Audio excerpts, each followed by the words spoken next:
se demandait donc déjà qu'est-ce qu'un exobiologiste? Alors un exobiologiste, c'est un scientifique d'une façon générale qui a une spécialité en chimie dans ce qu'on appelle les sciences dures et qui met les connaissances et les recherches, les connaissances qu'il a et les recherches qu'il effectue dans ce domaine au service d'une recherche d'une forme de vie extraterrestre. Forme de vie extraterrestre aussi bien dans notre système solaire qu'éventuellement sur des exoplanètes. Donc voilà ce que c'est qu'un exobiologiste et c'est pas un farfelu. Il utilise les méthodes scientifiques pour répondre à des questions scientifiques. Oui, d'accord. D'accord. Et par exemple, qu'est-ce que vous pensez d'un projet comme SpaceX, qui est une société privée pour aller sur Mars? Alors, la société SpaceX, et plus exactement son créateur fondateur PDG qui est Elon Musk, est un spécialiste des annonces. Autant aller sur Mars et se dire on va éventuellement explorer Mars, soit par des robots, soit par des êtres humains, ça a un sens, c'est difficile. Les robots on sait faire à peu près, l'homme on ne sait toujours pas faire.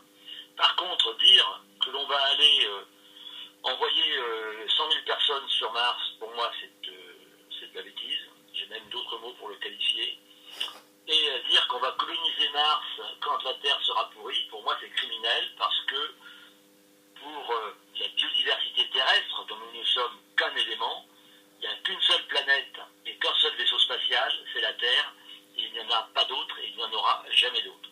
Et donc on ne va pas terraformer Mars, on ne va pas envoyer des millions de personnes sur Mars, des milliards de personnes sur Mars, il faut prendre soin de la Terre. Donc que l'on explore par désir d'exploration comme on est monté en haut du Mont Blanc ou comme on va au pôle Nord ou au sommet de la Annapurna, oui. Dire que ça va être une solution pour régler les problèmes que nous créons sur Terre, pour moi, ça c'est criminel. Oui, donc pour vous, c'est pas possible de coloniser Mars et d'y habiter, quoi. Non. C'est ça. Donc voilà. Mais vous pensez que dans combien de temps on pourrait aller sur Mars, mais juste dans le cadre d'exploration, comme on a fait avec la mission Apollo sur la Lune? Alors c'est une question à laquelle il est difficile de répondre. Oui. Parce que actuellement on pense que ça pourrait s'envisager sérieusement dans les années 2030, peut-être se faire entre 2040 et 2050.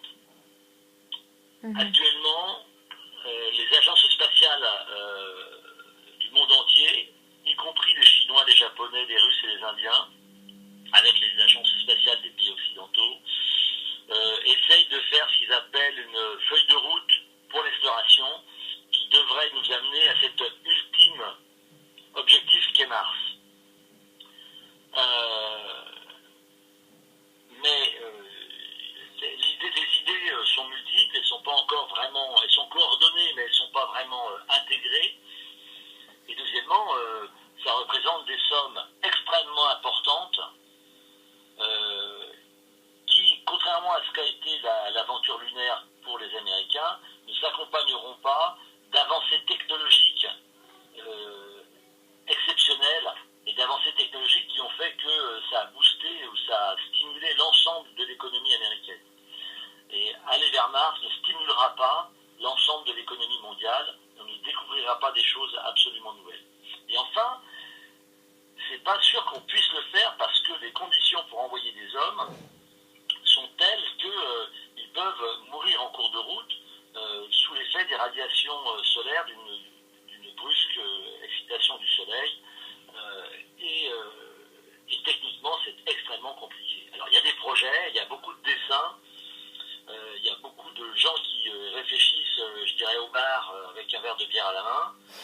Il y a quelques gens qui travaillent, quelques personnes qui travaillent dans des bureaux d'études et qui commencent à faire des projections chiffrées, mais le passage à la construction et la réalisation de ce projet n'est pas encore vraiment engagé et ça sera vraiment très très très difficile.